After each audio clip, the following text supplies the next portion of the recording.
লা হাওলা ওয়ালা কুওয়াতা ইল্লা বিল্লাহ এর অর্থ আল্লাহ ছাড়া কোনো ক্ষমতা বা শক্তি নেই। এটি পাঠের অনেক ফজিলত রয়েছে। জান্নাতের রত্নভাণ্ডার, এটি জান্নাতের একটি অমূল্য রত্নভাণ্ডার যা মানুষকে জান্নাতের পথে চালিত করে।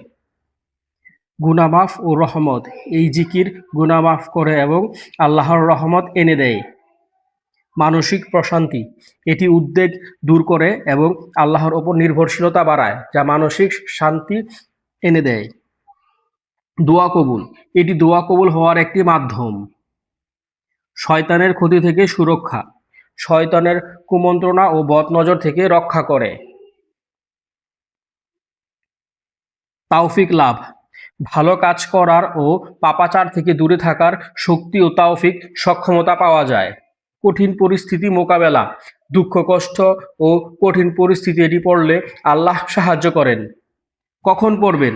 যখন কোনো বিপদ আসে, কোনো কাজে শক্তি পান না, অথবা শুধু আল্লাহর ওপর ভরসা বাড়াতে চান, তখন এই বাক্যটি বেশি বেশি পড়া উচিত। এটি মূলত আল্লাহর চূড়ান্ত ক্ষমতা ও বান্দার অসহায়তার স্বীকারোক্তি।